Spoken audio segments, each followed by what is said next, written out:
Hello students, मैं आदर्श Sharma highway engineering के lecture number 10 को लेके आया हूँ। लेक्चर नंबर 10 में आज हम चैप्टर 3 के बारे में पढ़ने वाले हैं। देखिए, चैप्टर 3 को दो अलग अलग नामों से बुलाया जाता है। सबसे या तो आप इसको हाईवे अलाइनमेंट के नाम से बुला सकते हैं, या तो आप इसको हाईवे सर्वे एंड प्लान के नाम से बुला सकते हैं। ठीक है, अभी पुराने सिलेबस के अकॉर्डिंग जो इसका नाम रखा गया था वो हाईवे सर्वे एंड प्लान रखा गया था, और जो नया वाला सिलेबस है उसके अकॉर्डिंग हमने हाईवे अलाइनमेंट रखा था।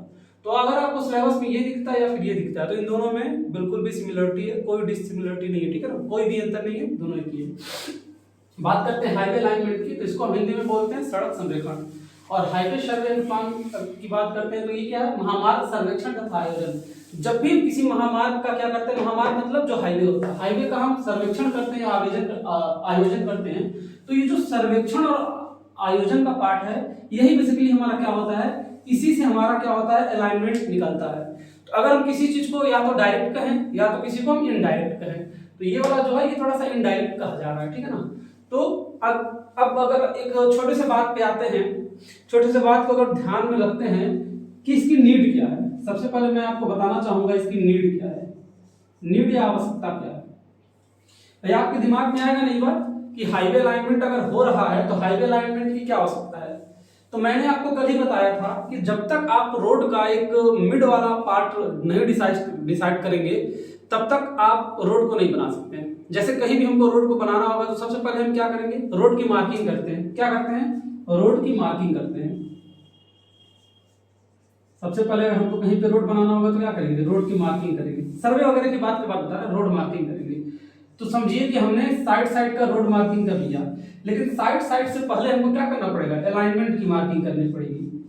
जब अलाइनमेंट आपको पता होगा तभी आप क्या क्या कर पाएंगे, तभी भी आप किसी सड़क पे क्या दे सकते हैं, कैम्बर दे सकते हैं, सुपर एलिवेशन या कैंट को दे सकते हैं, आप स्लोप को दे सकते हैं, आप ग्रेडियंट को दे सकते हैं।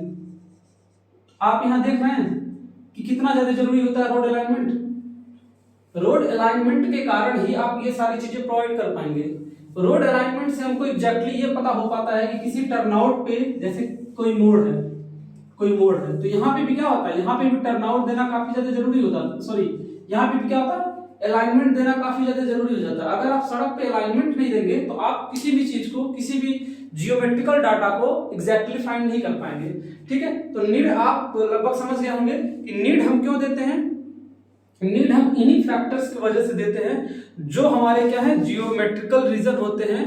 हम उन्हीं के कारण इस तरह की चीजें देखते हैं। ठीक है ना, हमने आपको बता दिया परिचय क्या, मतलब किसी भी तरह का जगह हो, या तो आपका प्लेन एरिया हो, या तो आपका हिली एरिया हो, या तो आपका रोलिंग एरिया हो। प्लेन, हिली और रोलिंग में क्या अंतर है, प्लेन मतलब समान एरिया जो पठार एरिया होता है, पठारी एरिया होता है, मैदानी एरिया होता है। ठीक है, पहाड़ी की बात करते हैं तो वहां पे थोड़ा सा अंडुलेशन होता है। अंडुलेशन का मतलब देखिए, नॉर्मल अगर एरिया की बात करें तो ये हमारा हो गया, ये हमारा नॉर्मल हो गया। पहाड़ी एरिया की बात करें तो पहाड़ी एरिया थोड़ा सा ऐसे होता है। रोलिंग की बात करें तो यही बहुत ज्यादा हो जाता है, यही आपका बहुत ज्यादा हो जाता है। इसी को हम क्या कहते हैं, रोलिंग। तो अगर ये अंडुलेशन क्या है, 10 मीटर या 10 मीटर से ज्यादा होता है तो इसको हम रोलिंग एरिया बोलते हैं।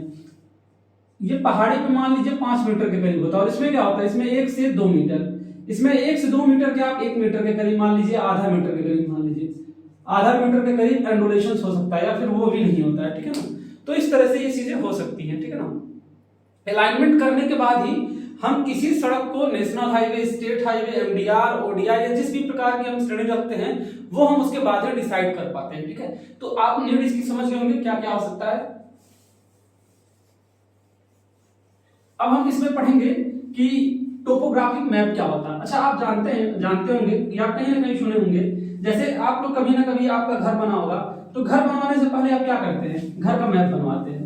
मैप क्यों जरूरी है, मैप क्यों जरूरी है, मैप इसलिए जरूरी है क्योंकि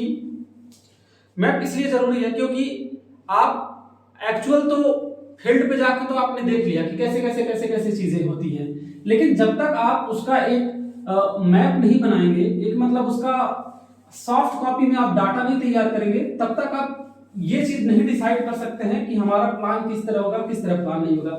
समझिए, इन फ्यूचर आपको क्या करना है, अपने घर में कुछ अपग्रेडेशन करना है या सड़क में ही कुछ अपग्रेडेशन करना है, तो सबसे पहला जो हमारा फैक्टर होता है वो क्या होता है, मैप होता है।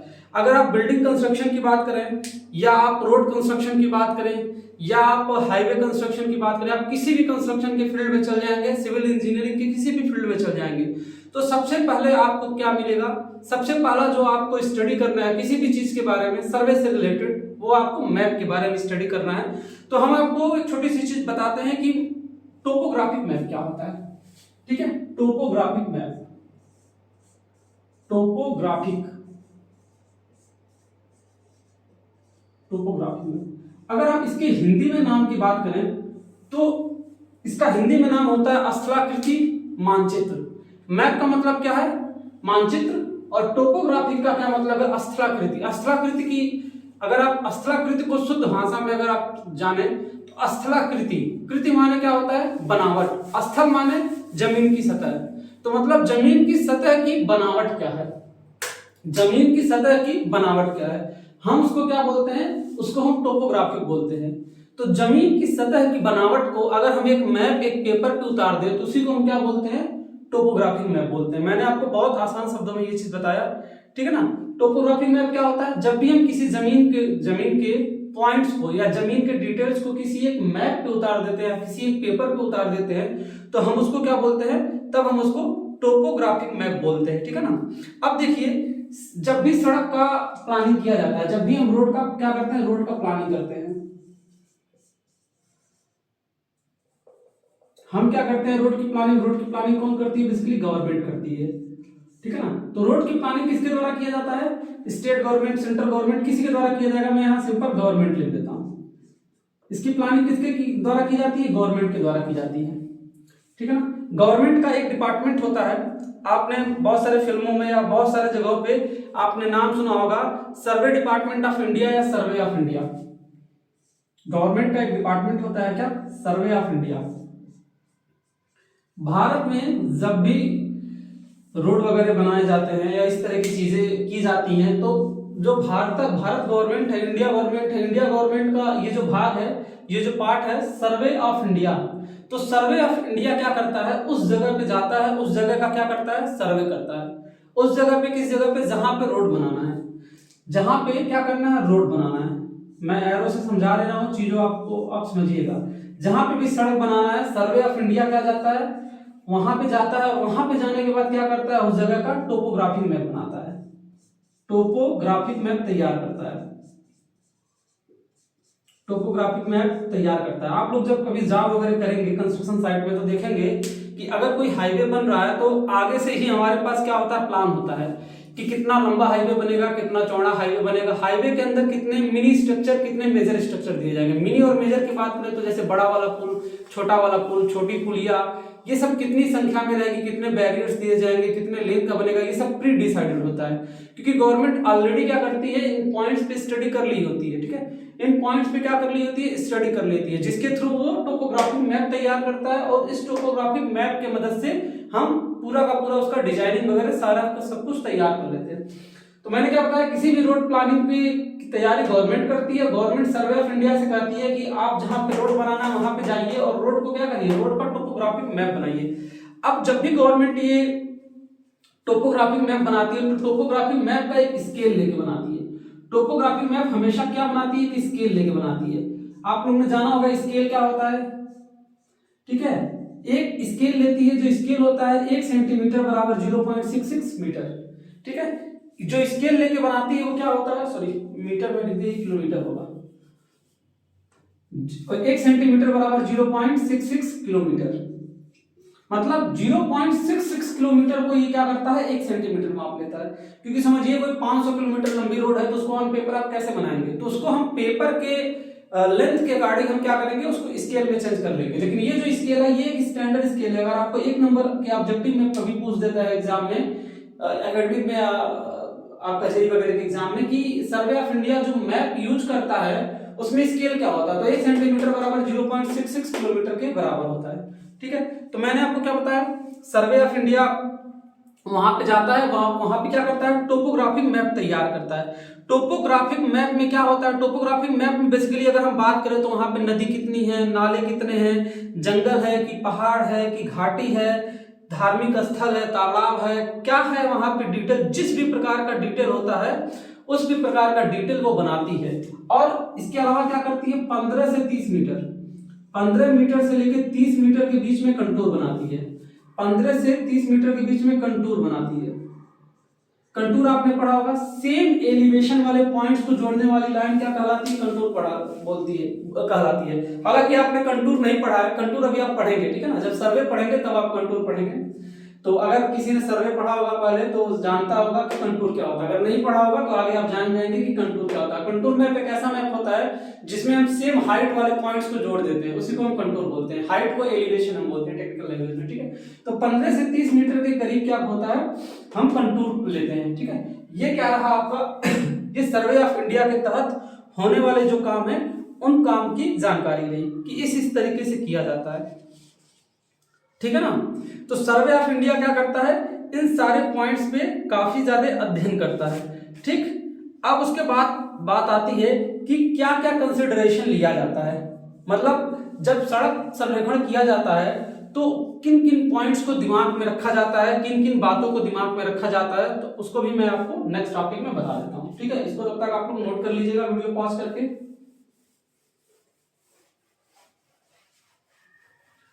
देखिए ये काफी छोटा चैप्टर है, ठीक है, ये काफी छोटा चैप्टर है, तो मे बी माइट भी एक वीडियो लेक्चर में ये खत्म हो जाएगा, ठीक है ना। तो इसमें आप लोग को ज्यादा परेशान नहीं होना होगा, एक ही लेक्चर में एक सारी चीज खत्म हो जाएगी।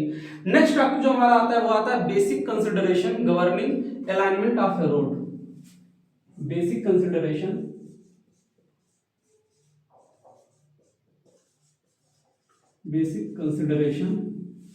गवर्निंग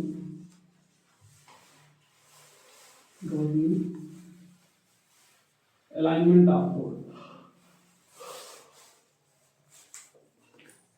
इसको हिंदी में बात करें, बहुत सिंपल टर्म में बात करें तो सड़क का अलाइनमेंट करते समय हम किन किन कंसिडरेशन को लेते हैं। जैसे आपने पढ़ा होगा हुक का नियम, हुक का नियम आपने पढ़ा होगा ना। तो हुक ने क्या किया था, हुक ने माना था कि जिस मटेरियल पे मैं ये रूल लगा रहा हूं वो मटेरियल क्या है, उसका क्रॉस सेक्शन समान है। क्रॉस सेक्शन मतलब काट का क्षेत्रफल समान है, वह मटेरियल सेम मटेरियल का बना है।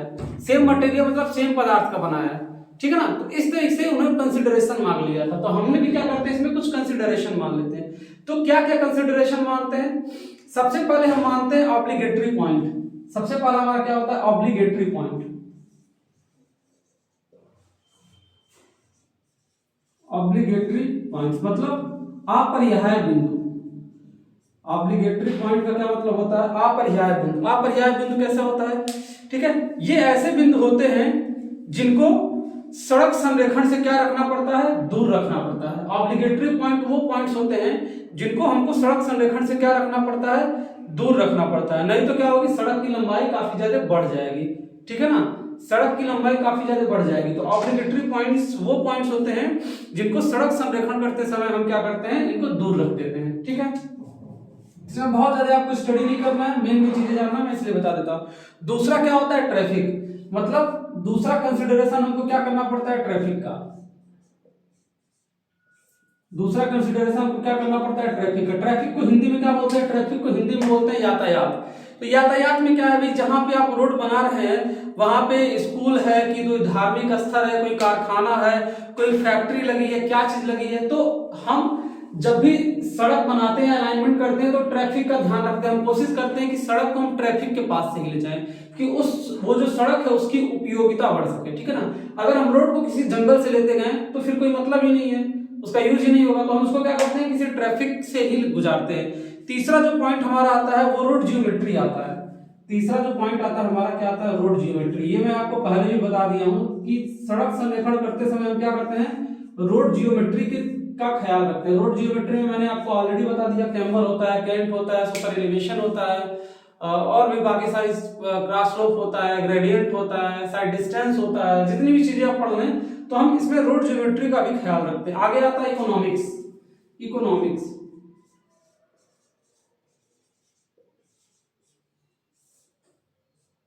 बात करते हैं इकोनॉमिक्स की। इकोनॉमिक्स क्या होता है, इकोनॉमिक्स माने होता है आर्थिक अध्ययन। आर्थिक अध्ययन का क्या मतलब है, जहां पे हम रोड बना रहे हैं उस वहां पे रोड बनाने से कितना गवर्नमेंट को फायदा होगा। जैसे गवर्नमेंट कहीं ऐसे जगह रोड बना दी जहां पे 2 टोल टैक्स लगा दी, तो टोल टैक्स का जितना पैसा वो सारा का सारा क्या होगा, गवर्नमेंट को ही जाएगा। तो गवर्नमेंट को क्या है, उस सड़क से काफी ज्यादा फायदा होगा। समझ गए। तो इकोनॉमिक्स में हम क्या पढ़ते हैं, इकोनॉमिक्स में हम ये पढ़ते हैं कि उस सड़क से कितना ज्यादा फायदा होने वाला। अगला और लास्ट आता है हमारा टोपोग्राफी। अगला और लास्ट आता है हमारा क्या, टोपोग्राफी, कि हम टोपोग्राफी का भी ध्यान रखते हैं। ऐसा नहीं है कि हम किसी गड्ढे में रोड बनाने लगे और गड्ढे को भरने में इतना पैसा लग गया कि रोड बनाना कठिन हो गया, तो हम टोपोग्राफी को भी ध्यान में रख के सड़क को बनाते हैं। ठीक है ना। अब जो हमारा नेक्स्ट टॉपिक आता है वो हमारा आता है हाईवे प्लानिंग या महामार्ग आयोजन। ठीक है, मैं इसको इरेज करता हूं।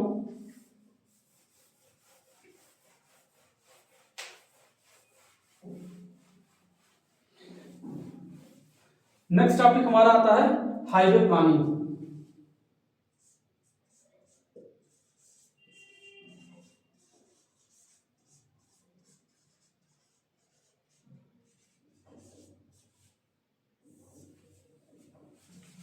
Highway planning.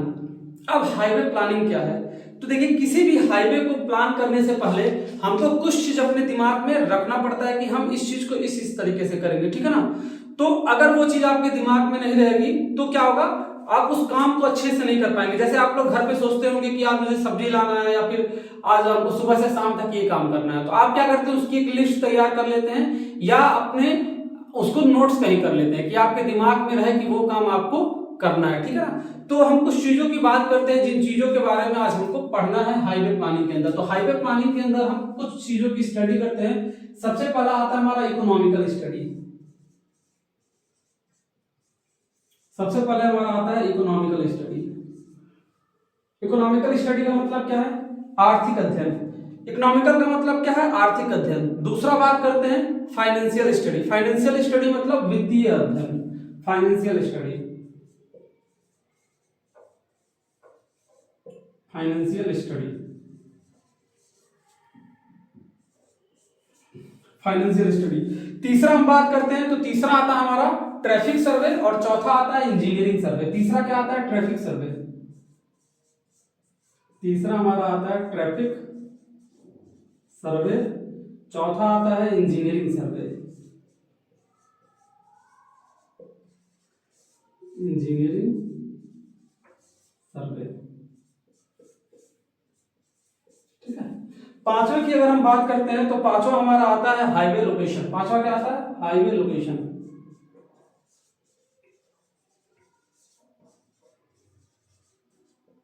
पांचवा हाईवे लोकेशन आता है। अगर हम छठवें की बात करते हैं तो छठवां हमारा क्या आता है, जब भी हम हाईवे को लोकेट कर लेते हैं तो हाईवे को लोकेशन के बाद उसका भाई ड्राइंग भी तो बनाना है, उसका एस्टिमेशन भी करना है। तो आता है हमारा drawing and estimation, drawing and estimation, drawing and estimation. और सातवां और लास्ट हमारा आता है प्रोजेक्ट रिपोर्ट, कि उस ड्राइंग और एस्टिमेशन के आधार पर क्या करना, प्रोजेक्ट रिपोर्ट तैयार करना, उस पर क्या करना, प्रोजेक्ट रिपोर्ट तैयार करना। तो आज हमको हाईवे प्लानिंग के अंदर इन चीजों के बारे में पढ़ना है। तो सबसे पहले हम पढ़ते हैं इकोनॉमिकल स्टडी। सबसे पहले हम क्या पढ़ते हैं, इकोनॉमिकल स्टडी।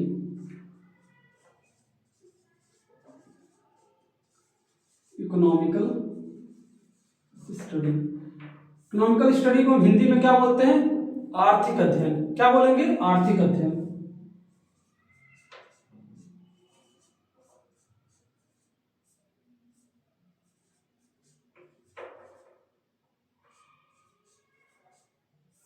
आर्थिक अध्ययन। आर्थिक अध्ययन का मतलब क्या है, आर्थिक अध्ययन को अगर हम बहुत शॉर्ट टर्मों में समझाएं तो आर्थिक अध्ययन का मतलब ये होगा कि जहां पे सड़क बनाई जा रही है वहां पे कितनी जनसंख्या है और उस जनसंख्या से कितनी मात्रा में सामान ढोया जा सकेगा या फिर उससे गवर्नमेंट को कितना ज्यादा फायदा होगा। यही हमारा क्या कहलाता है, यही हमारा कहलाता है इकोनॉमिकल। ठीक है ना। गवर्नमेंट को नहीं, मतलब जनता को कितना लाभ पहुंचेगा, वहां के लोग जो जनता रह रही है या फिर वहां के जो नागरिक रह रहे हैं उनको कितना फायदा पहुंचेगा। तो इकोनॉमिकल स्टडी में हम ये चीज की स्टडी करते हैं कि जहां पे हम सड़क बना रहे हैं तो उस सड़क को बनाने से वहां पे जो लोग रह रहे हैं उनको कितना ज्यादा फायदा पहुंचेगा, सड़क कितने भीड़ में बन रही है या कितने खाली जगह पे बन रही है, मतलब सड़क की उपयोगिता को हम क्या करते हैं, सड़क की उपयोगिता को हम ध्यान में रखते हुए ऐसे जगह सड़क बनाते हैं कि जहां से क्या हो, लोगों को फायदा हो, मतलब ज्यादा से ज्यादा संख्या को फायदा हो। सड़क ऐसे जगह पे बनना चाहिए कि वो शहर को कनेक्ट करे, मतलब गांव को शहर से कनेक्ट करे, ठीक है ना। और सड़क ऐसे जगह भी बनना चाहिए कि जिसको हम फ्यूचर में क्या करें, फ्यूचर में हम एक्सपेंड कर सकें, फ्यूचर में हम उसको बढ़ा सकें, ठीक है। इकोनॉमिकल दृष्टि से, फाइनेंशियल दृष्टि से और पॉलिटिक्स की दृष्टि से भी वो सड़क क्या होनी चाहिए, अच्छी होनी चाहिए, ठीक है ना। और सड़क को जब हम बनाते हैं तो इस चीज का भी ध्यान रखते हैं कि जो आम नागरिक हैं, आम लोग हैं, उस सड़क से आ जा रहे हैं, उनका भी फायदा हो, ठीक है ना। इकोनॉमिकल स्टडी में भी स्टडी करते हैं। दूसरा आता है फाइनेंशियल स्टडी, दूसरा आता है फाइनेंशियल स्टडी। फाइनेंशियल माने क्या होता है, वित्तीय होता है। दूसरा होता है वित्तीय अध्ययन। देखिए वित्तीय अध्ययन क्या होता है। वित्तीय अध्ययन की अगर हम बात करें, वित्तीय अध्ययन की बात करें तो आप देखते हैं फाइनेंशियल कैलेंडर आता है, फाइनेंस से रिलेटेड बड़ी सारी चीजें आती है। देखिए फाइनेंस और इकोनॉमिकल में क्या अंतर है। इकोनॉमिकल में मैंने क्या किया, वो कितने लोग के लिए फायदा करेगा, कितने जो जनता रही उनके लिए कितना फायदा करेगा। और ये फाइनेंशियल है, तो फाइनेंशियल का मतलब ये है कि जो प्रोजेक्ट बना रहे हैं आप, जहां पे प्रोजेक्ट बना रहे हैं उसमें कितना ज्यादा खर्चा आने वाला है, ठीक है, कितना ज्यादा खर्चा आने वाला है, कितना ज्यादा उसमें पैसा खर्च होने वाला है, ठीक है ना। मतलब जो आप टॉप प्रोजेक्ट बना रहे हैं, जो आप प्रोजेक्ट लिए हैं, जो आप क्या किए हैं, प्रोजेक्ट लिए हैं, इस प्रोजेक्ट में कितना ज्यादा पैसा लगने वाला, मतलब मनी, सीधे और सीधे कितना पैसा इसमें लगने वाला है, तो इसको हम बोल देंगे क्या है, मनी। और ये क्या है, ये कितना ज्यादा प्रॉफिट हो रहा है, कितना ज्यादा लाभ पहुंच रहा है, ठीक है ना। ये वहां की क्या है, जनता को, वहां के मतलब नागरिक को, मतलब आम जनता को, मतलब जनरल पीपल को कितना ज्यादा लाभ पहुंच रहा है, ठीक है ना, कितना ज्यादा लाभ पहुंच रहा है उसके बारे में स्टडी करते हैं। फाइनेंशियल में मैंने आपको बता दिया कि उस प्रोजेक्ट में कितना ज्यादा पैसा खर्च होने वाला, तो वो आता है फाइनेंशियल स्टडी। तीसरा हमारा स्टडी जो आता है ट्रैफिक, तीसरा हमारा क्या आता है, ट्रैफिक स्टडी, यातायात अध्ययन, यातायात अध्ययन, ठीक है, यातायात अध्ययन या ट्रैफिक स्टडी। तो ट्रैफिक स्टडी में हम ये देखते हैं कि जहां पे हम सड़क बना रहे हैं वहां पे कितनी ज्यादा भीड़ है, वहां पे कितनी ज्यादा भीड़ है, कितनी ज्यादा व्हीकल्स वहां पे आती जाती है, मतलब वहां पे ट्रैफिक डेंसिटी कितना है। अगर सिंपल सी बात करें तो ट्रैफिक डेंसिटी कितना है, ट्रैफिक वॉल्यूम एंड डेंसिटी, मतलब वहां पे किसी एक समय में कितने लोग आ रहे हैं, कितने लोग जा रहे हैं, ठीक है ना। किसी एक टाइम में कितने लोग आ रहे हैं, कितने लोग जा रहे हैं, वो आपका क्या कहलाता है, ट्रैफिक वॉल्यूम और ट्रैफिक डेंसिटी कहलाती है। डेंसिटी मतलब कितने लोग की भीड़ एक साथ लग रही है, और वॉल्यूम का मतलब कितने लोग आ रहे हैं, कितने लोग जा रहे हैं। तो ट्रैफिक स्टडी भी करना क्या होता है, बहुत ज्यादा जरूरी होता है। कहीं ऐसा ना हो आप ऐसे जगह रोड बना दिए जहां पब्लिक उस रोड को यूज ही नहीं कर पा रही है, तो उस रोड का क्या होगा, कोई मतलब नहीं होगा, वो पैसा गवर्नमेंट का वेस्ट जाएगा। इसीलिए गवर्नमेंट ये सारी चीजें बनाने से पहले क्या करती है, काफी सारा स्टडी करती है कि गवर्नमेंट का पैसा जो है वो बिल्कुल भी बेकार ना जाए, ठीक है ना। तो इस चीज को आप लोग भी कहीं ना कहीं समझ रहे होंगे। जैसे आप देख लीजिए, जो शहर के अंदर सड़क होती है, शहर के अगल बगल सड़क होती है, उसमें भीड़ काफी ज्यादा होती है, लेकिन जो जंगल वाली सड़क हो गई या सुनसान में सड़क होती है, तो क्या होता है, उस पर भीड़ बहुत कम होती है, ठीक है ना। तो ये 3 स्टडी के बारे में आपको समझ में आया। अभी हम चौथे स्टडी के बारे में पढ़ने वाले हैं, इंजीनियरिंग स्टडी। चौथा स्टडी हमारा क्या है, इंजीनियरिंग स्टडी, सॉरी इंजीनियरिंग सर्वे या इंजीनियरिंग स्टडी, आप जो भी बोल रहे हैं।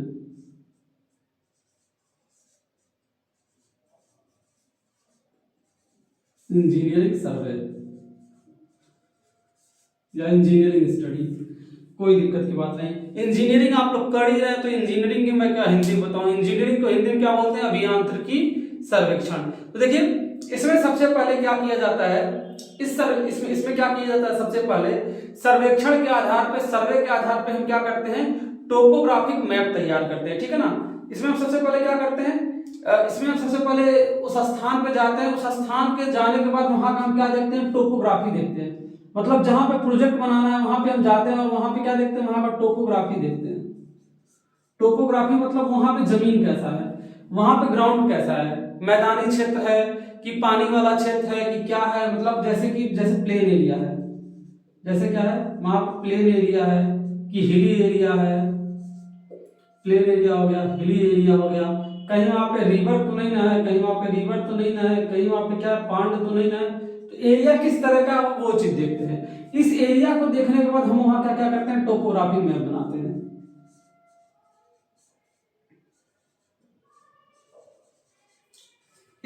इसी के बेस पे हम क्या करते हैं, इसी के बेस पे हम वहां पे क्या करते हैं, टोपोग्राफिक मैप बनाते हैं। इसी के बेस पे हम क्या करते हैं, इसी के बेस पे टोपोग्राफिक मैप बनता है। पहले इन सारी चीजों की हम स्टडी कर लेते हैं कि ऐसे ऐसे चीजें हैं, और फिर उसके बेस पे हम क्या करते हैं, टोपोग्राफिक मैप को बना देते हैं। और इसमें क्या है, मृदा का प्रकार कैसा है, मृदा की स्ट्रेंथ कितनी है, वहां पे जल निकासी कैसी होगी, पुल पुलिया का मात्रा कितना होगा, तो ये सारी की सारी चीजें हम क्या करते हैं, इंजीनियरिंग स्टडी के अंतर्गत ही कर लेते हैं, ठीक है ना। अब इंजीनियरिंग स्टडी आपका हो गया, उसके बाद आपका आता है हाईवे लोकेशन। तो हाईवे लोकेशन को पढ़ते हैं, ठीक है। हाईवे लोकेशन को पढ़ने से पहले मैं इसको इरेज कर दूं, क्योंकि हाईवे लोकेशन थोड़ा सा बड़ा टॉपिक है,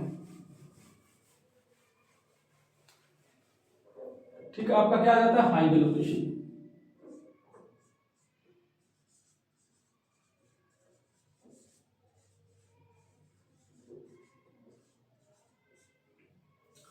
हाईवे लोकेशन को क्या बोलते हैं, हाईवे लोकेशन को हिंदी में हम बोलते हैं पथ निर्धारण। क्या बोलते हैं, पथ निर्धारण, पथ निर्धारण।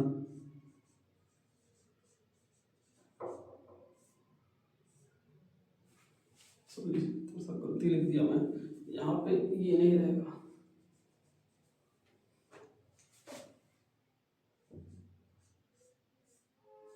पथ निर्धारण, देखिए पथ निर्धारण का क्या मतलब है कि हाईवे हम कहाँ पे बनाएंगे, पथ निर्धारण।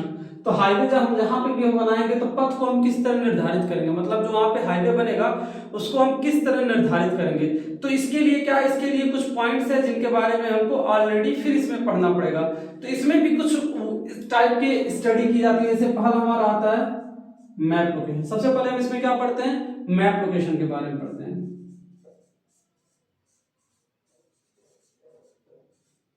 सबसे पहला हमारा आता है मैप लोकेशन।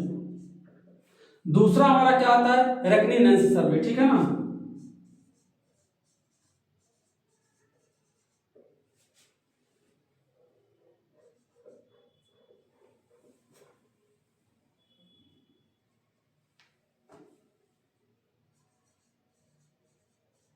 रेकनिनेंस सर्वे। तीसरा हमारा जो आता है, तीसरा हमारा होता है प्राइमरी सर्वे। तीसरे को हम क्या बोलते हैं, प्राइमरी सर्वे। प्राइमरी या फिर इसको हम बोलते हैं प्रीलिमिनरी सर्वे, प्रीलिमिनरी सर्वे, ठीक है ना। तो इस चीज को आप ध्यान रखिएगा, या तो हम इसको प्राइमरी सर्वे बोल सकते हैं या प्रीलिमिनरी सर्वे बोल सकते हैं, ठीक है। चौथे की अगर हम बात करते हैं तो चौथा हमारा क्या होता है, detailed location survey. Detailed location survey, detailed location survey. और जो पांचवा और लास्ट हमारा आता है वो हमारा होता है कंस्ट्रक्शन सर्वे, ठीक है।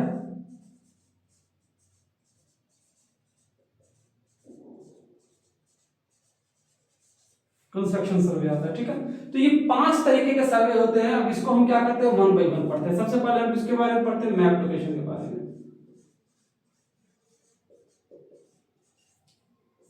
मैप लोकेशन, अगर हम मैप लोकेशन की बात करें तो मैप लोकेशन मतलब क्या होता है, प्रस्तावित नक्शे पर संरेखण लगाना, ठीक है। इसका मतलब क्या होता है, प्रस्तावित संरेखण पर, प्रस्तावित नक्शे पर संरेखण लगाना, ठीक है ना, मैप लोकेशन। तो मैप लोकेशन में क्या किया जाता है, जब सर्वे ऑफ इंडिया उस जगह का क्या बना देता है, टोपोग्राफिक मैप बना देता है, तब हम क्या करते हैं, टोपोग्राफिक मैप में वो क्या करता है, 2-3 अलग अलग तरीके का अलाइनमेंट बनाता है। मतलब जब भी सड़क बनती है, जैसे सड़क का क्या हुआ, टोपोग्राफिक मैप बन गया, सड़क का टोपोग्राफिक मैप बन गया, ठीक है। जो भी हम गए तो टोपोग्राफिक मैप बन गया। तो गवर्नमेंट ने क्या किया, 3 तरीके का टोपोग्राफिक मैप बनाया, 1 2 3, 3 तरीके का क्या किया, टोपोग्राफिक मैप बनाया। तो इन 3 तरीकों में क्या होता है, इन 3 तरीकों में अलग अलग तीनों की कास्ट आती है, अलग अलग तीनों का कंस्ट्रक्शन आता है, तीनों का सारी चीजें क्या होती हैं, अलग अलग आती हैं। तो इसमें हम क्या करते हैं, इन तीनों चीज का स्टडी करते हैं, 3 रहे 4 रहे या जितना भी तरह का क्या है टोपोग्राफी मैप है। तो इनमें हम क्या करते हैं, जो सबसे बेस्ट अलाइनमेंट होता है, जो इसमें सबसे बेस्ट अलाइनमेंट होता है, जो इसमें सबसे बेस्ट अलाइनमेंट होता है उसको क्या करते हैं, उसको हम चूज करते हैं। ठीक है, आप जाने मैप लोकेशन में हमने क्या किया, मैप लोकेशन में हमने जो सबसे बेस्ट अलाइनमेंट था उसको हमने क्या किया, उसको हमने चूज किया। तो ये हमारा पहला स्टेप होता है कि स्थलाकृति पे हम जाते हैं, जाने के बाद अलग अलग जो वैल्यूज आपकी दी रहती है, अलग अलग जो आपके अलाइनमेंट दिए रहते हैं, उसमें जो सबसे बेस्ट अलाइनमेंट होता है, अब उस अलाइनमेंट को हम क्या करते हैं, चूज करते हैं। दूसरा हमारा आता है रेकनिनेंस सर्वे। दूसरा हमारा आता है रेकनिनेंस सर्वे।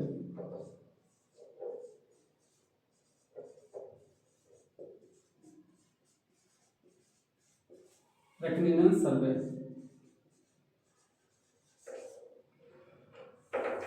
रेकनिनेंस को हिंदी में बोलते हैं अवीक्षण। क्या बोलते हैं,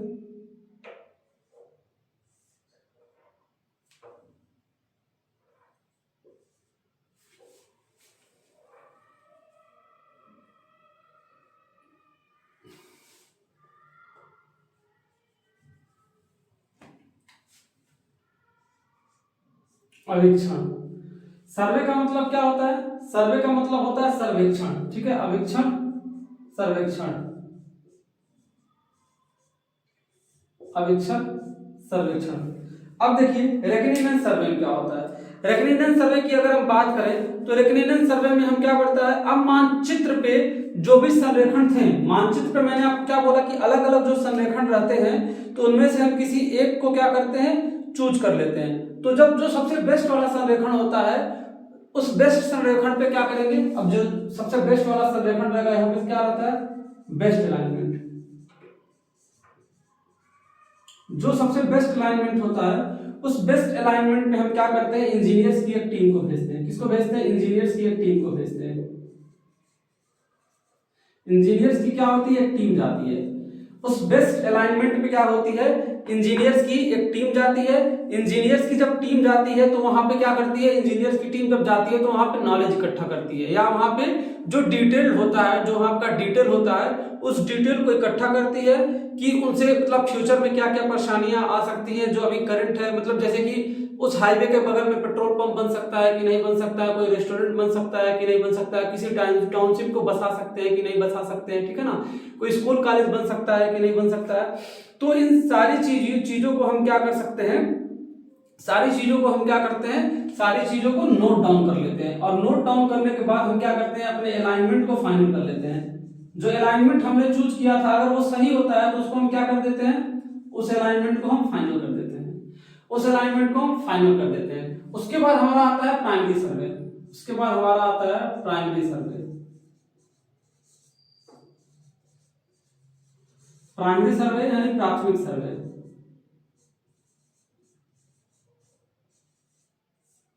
प्राथमिक सर्वेक्षण।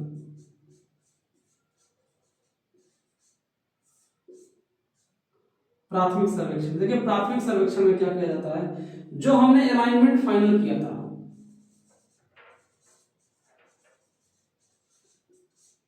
अलाइनमेंट में एन हम यहाँ भूल गए, यहाँ पे क्या रहेगा, एन रहेगा, ठीक है। तो जो हमने अलाइनमेंट फाइनल किया था, उस फाइनल वाले अलाइनमेंट को हम क्या करते हैं, उस फाइनल वाले अलाइनमेंट को लेते हैं और उस पे हम क्या करते हैं कि कुछ सर्वे के इक्विपमेंट लेके जाते हैं, कुछ बेसिक सर्वे के इक्विपमेंट लेके जाते हैं, और इक्विपमेंट ले जाने के बाद हम वहां पे ये देखते हैं कि भूमि की रचना कैसी है, मृदा का प्रकार कैसा है, वहां पे पुल है, जो पुलिया है, और जो भी अलग अलग बिंदु हैं, उन बिंदुओं को हम क्या करते हैं, नोट करते हैं। जो हमारा फाइनल अलाइनमेंट होता है, इसमें हम क्या करते हैं, इसमें हम टोपोग्राफी की स्टडी करते हैं, ठीक है, टोपोग्राफी की स्टडी फिर करते हैं। इसमें हम क्या करते हैं, टोपोग्राफी की स्टडी करते हैं। टोपोग्राफी की स्टडी हमने कर ली है, लेकिन जब अलाइनमेंट फाइनल हो जाता है, जैसे मैंने क्या बताया था कि 3-4 तरीके के अलाइनमेंट होते हैं, उसमें बेस्ट अलाइनमेंट को चूज करते हैं, फिर बेस्ट अलाइनमेंट को फाइनल करते हैं। फिर बेस्ट अलाइनमेंट फाइनल करने के बाद अलाइनमेंट पे फिर हम क्या कर देते हैं, हमको टोपोग्राफिक स्टडी करनी रहती है। टोपोग्राफिक स्टडी करके हम क्या करते हैं, जो भी वहां पे डिटेल्स देने हैं उन डिटेल्स को हम क्या करते हैं, फॉलो कर लेते हैं। ठीक है, अब जब इसको हमने फॉलो कर लिया, इसको चूज कर लिया, तो इसके बाद हमारा आता है detail location survey. Detail location survey में क्या करते हैं, अगर हम डिटेल लोकेशन सर्वे की बात करते हैं तो डिटेल लोकेशन सर्वे में देखिए क्या करते हैं,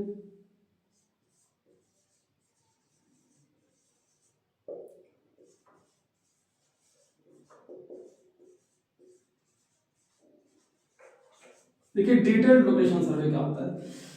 डिटेल लोकेशन सर्वे की बात करते हैं तो डिटेल मतलब विस्तृत अध्ययन, विस्तृत मतलब संपूर्ण अध्ययन, पूरी तरीके से हम उसका अध्ययन करते हैं। तो डिटेल सर्वे में हम क्या करते हैं कि प्रत्येक 300 मीटर पर, ठीक है ना, प्रत्येक 300 मीटर पे क्या करते हैं, जो हमारा टोपोग्राफिक मैप था, जो हमारा टोपोग्राफिक मैप था, जो हम वहां पे डिसाइड किए थे कि यही बनेगा, तो क्या करते हैं पर 300 मीटर पर 300 मीटर पे क्या करते हैं, बेंचमार्क मारते हैं, मतलब बेंचमार्क लगाते हैं।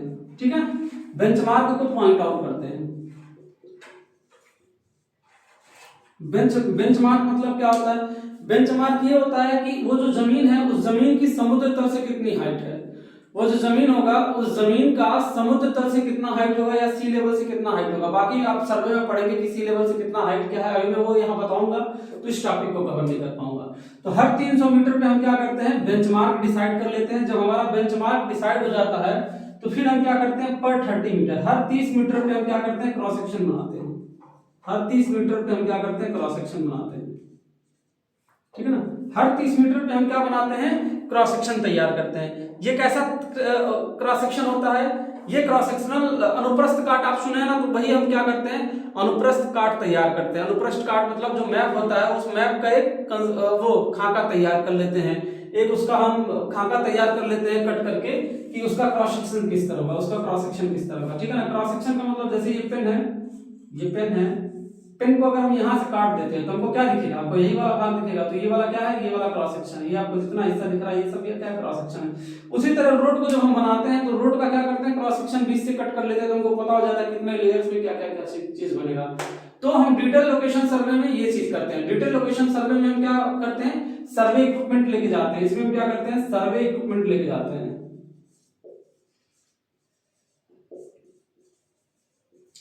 देखिए मैंने आपको क्या बताया था, प्राइमरी सर्वे में भी हम कुछ बेसिक इक्विपमेंट लेके जा सकते हैं, लेकिन जो डिटेल सर्वे होता है इसमें हमको इक्विपमेंट लेके जाना पड़ता है। सर्वे के कुछ अच्छे इक्विपमेंट लेके जाने पड़ते हैं, तभी इन सारी चीजों को हम बता पाएंगे। उसके बाद हमारा आता है लास्ट कंस्ट्रक्शन सर्वे।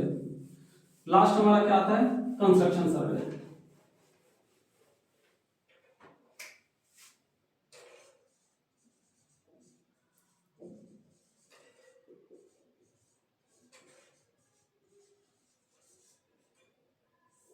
लास्ट हमारा आता है कंस्ट्रक्शन सर्वे।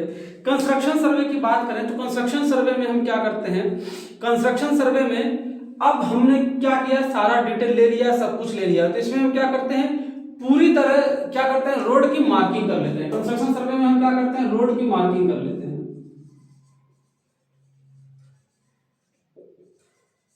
रोड की मार्किंग कर लेते हैं मतलब सड़क कितनी चौड़ी होगी उसकी मार्किंग कर लेते हैं। अलाइनमेंट की मार्किंग ऑलरेडी हो चुकी होती है, ठीक है ना, तो ये सारी चीजें कर लेते हैं। अगर सड़क पे किसी भी प्रकार से कोई धूल मिट्टी है, कोई गंदगी है, कोई पेड़ पौधे हैं, तो वो सारी चीजें हम क्या कर लेते हैं, उसकी साफ सफाई कर लेते हैं, मतलब कटिंग कर लेते हैं।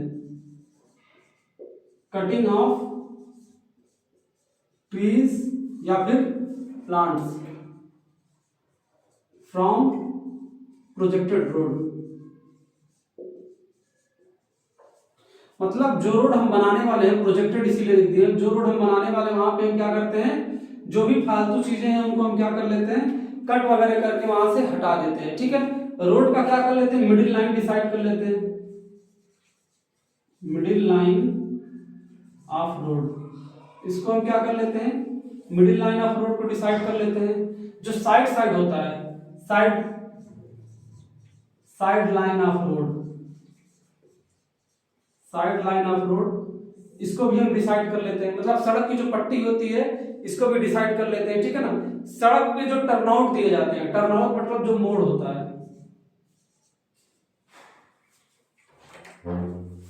सड़क का जो टर्नआउट होता है उसको हम क्या कर देते हैं, वो कर लेते हैं, सड़क का जो टर्नआउट होता है हम टर्नआउट भी डिसाइड कर लेते हैं। तो ठीक है, आप ये सारी चीजें फिर समझ गए होंगे कि इसमें हम कैसे कैसे सर्वे किए हैं। तो कंस्ट्रक्शन सर्वे में हमने क्या किया, रोड का अच्छा खासा इक्विपमेंट लेके जाते हैं। इसमें भी हम क्या करते हैं, सड़क का इक्विपमेंट, सर्वे का इक्विपमेंट लेके जाते हैं, सर्वे का पूरा इक्विपमेंट लेके जाते हैं, समझ गया ना।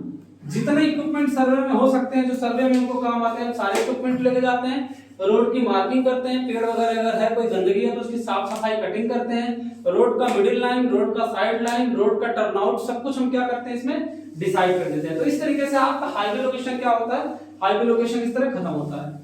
अब हम आगे बात करते हैं हाईवे लोकेशन के बाद कि ड्राइंग एंड एस्टिमेशन। जब आपको ये चीज पता चल गया है कि हमारा रोड यहीं पे बनेगा, उसका जो भी कंपोनेंट है सब आपको पता चल गया है, तो उसके बाद हम क्या करते हैं, उसके बाद हम कंप्यूटर सॉफ्टवेयर की मदद से, जैसे पहले क्या होता था, पहले तो ये सारी चीजें हम कैसे बनाते थे, पहले तो बाय हैंड ही बनाते थे। आप लोग सब्जेक्ट भी पढ़ेंगे थर्ड ईयर में, क्यूएसबी, क्वांटिटी सर्वेइंग एंड इवैल्यूएशन। अब उसका नाम हो गया एस्टिमेशन एंड कॉस्टिंग, सॉरी पहले उसका नाम था एस्टिमेशन एंड कॉस्टिंग, अब उसका नाम हो गया है क्वांटिटी सर्वेइंग एंड इवैल्यूएशन। ठीक है, आप थर्ड ईयर में पढ़ेंगे क्यूएसबी, 100 नंबर का ये सब्जेक्ट है। ये बेसिकली आपका एस्टिमेशन का सब्जेक्ट है कि अगर आपको कहीं बिल्डिंग बनानी या कुछ भी चीज बनाना है तो उसका एस्टिमेशन हम किस तरह करें, तो एस्टिमेशन के बारे में टोटल आपको स्टडीज में किया जाएगा, बताया जाएगा। ठीक है, तो अब नेक्स्ट हम आ जाते हैं किसमें, ड्राइंग एंड एस्टिमेशन में, कि देखिए किसी भी चीज का हम ड्राइंग एंड एस्टिमेशन कैसे बनाते हैं। तो मैंने आपको क्या बताया, अभी आज के टाइम में बहुत सारे एडवांस ऐसे सॉफ्टवेयर्स आ गए हैं जिसकी मदद से हम क्या कर सकते हैं, काफी अच्छी और काफी आसानी तरीके से किसी भी चीज की हम क्या कर सकते हैं, ड्राइंग बना सकते हैं और एस्टिमेशन कर सकते हैं। देखिए इसमें दो भाग हैं, drawing and estimation. Drawing and estimation को अगर आप ध्यान में देखें तो सबसे पहले हम क्या करते हैं, उस एरिया का ड्राइंग बनाते हैं, उस एरिया का हम क्या करते हैं, ड्राइंग बनाते हैं। अब मैंने आपको क्या बता दिया, रोड पे हमने सारी चीजें तय कर ली हैं कैसे कैसे क्या बनना है, तो हम रोड पे जाकर तो चिन्ह लगाएंगे नहीं। तो सबसे पहले हम क्या करते हैं, जितनी लंबी जितनी चौड़ी रोड बननी है, जितने किलोमीटर की रोड बननी है, हम क्या कर लेते हैं, उसका ड्राइंग बना लेते हैं, और उसका ड्राइंग बनाने के बाद सॉफ्टवेयर की मदद से क्या करते हैं, उसका एस्टिमेशन तैयार कर लेते हैं। अब इन सारी चीजों में कुछ कुछ चीजों को याद रखते हैं, जैसे क्या होता है की मैप।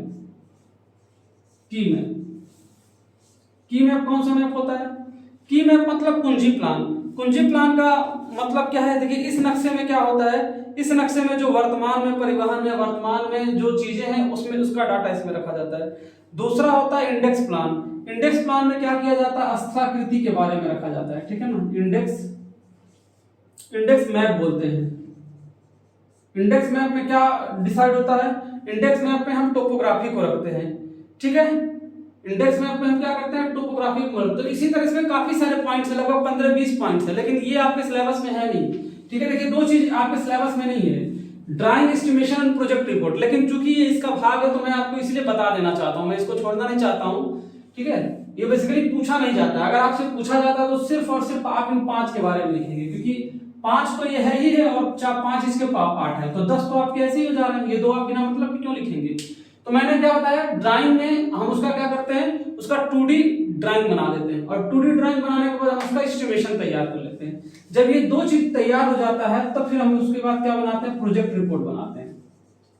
प्रोजेक्ट रिपोर्ट बनाते हैं, जैसे आप लोग इंजीनियरिंग कर रहे हैं तो आप लोग अपने फाइनल ईयर में जब जाएंगे, जो भी आप लोग कोर्स कर रहे हैं इंजीनियरिंग का, फाइनल ईयर में जब जाएंगे तो आप भी को भी एक प्रोजेक्ट दिया जाएगा, 200 नंबर का, 100 नंबर का, अलग अलग सिलेबस बोर्ड के अकॉर्डिंग, यूनिवर्सिटी के अकॉर्डिंग प्रोजेक्ट होता है। तो प्रोजेक्ट पे आपको प्रोजेक्ट रिपोर्ट तैयार करना होगा।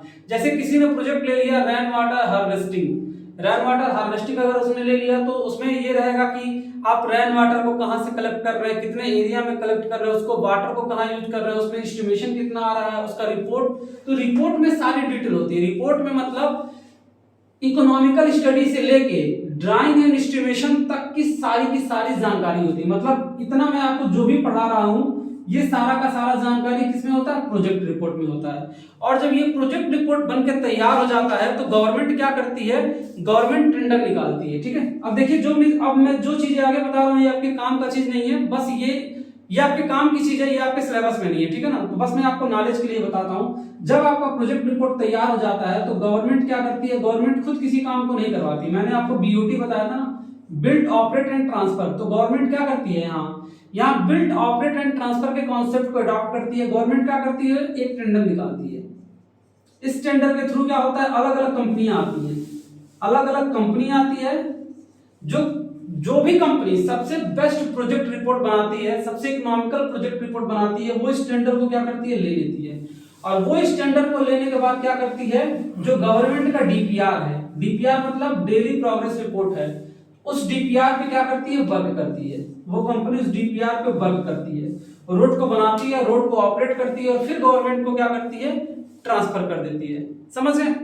तो इसमें आपका बस इतना ही था, इससे ज्यादा कोई चीजें नहीं है इसमें, ठीक है ना। प्रोजेक्ट रिपोर्ट में मैंने आपको बता दिया ये सारी चीजें। ऐसे ही गवर्नमेंट को फिर क्या कर दी जाती है, ट्रांसफर कर दी जाती है। समझ गए? तो ये जो आपका चैप्टर था, सिर्फ और सिर्फ आपको इस चैप्टर में यही चीज पढ़ना था। इसी के साथ आपका क्या होता है ना, पूरा चैप्टर खत्म होता है। इसमें अब कुछ भी नहीं है। हाईवे अलाइनमेंट की अगर हम बात करते हैं तो हाईवे अलाइनमेंट में इसके अलावा कुछ भी नहीं है।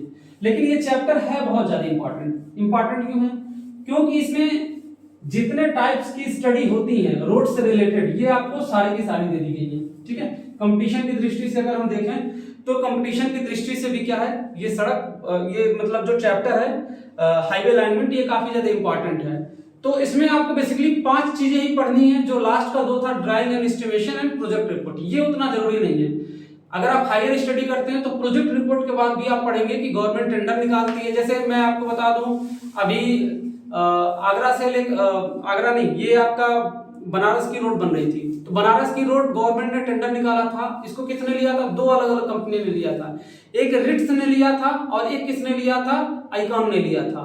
ये दोनों क्या कर रही थी, प्रोजेक्ट बना रही थी। तो गवर्नमेंट ने क्या किया, टेंडर निकाला, इन्होंने बेस्ट प्रोजेक्ट बना के उसको चूज कर लिया और चूज करने के बाद एक टाइम दे दिया कि इसको मैं 2 साल में दूंगा या 4 साल में बना के दूंगा। फिर क्या करती है गवर्नमेंट को, बीओटी के through, built operate and transfer के थ्रू गवर्नमेंट को वो सड़क वो दे देती है। ठीक है ना, तो उनकी रिस्पॉन्सिबिलिटी फिर खत्म हो जाती है। लेकिन कुछ कुछ टेंडर्स में ऐसे भी होता है कि वो आपका ड्यूरेशन खत्म होने के बाद भी जो उसमें कंस्ट्रक्शन का काम है या फिर मेंटेनेंस का काम है, तो वो कंपनी ले रहती है। ठीक है ना, तो इसी के साथ आपका चैप्टर खत्म होता है। फिर इसके बाद हम लोग मिलेंगे लेक्चर नंबर 11 में चैप्टर नंबर 4 के साथ। Thank you students.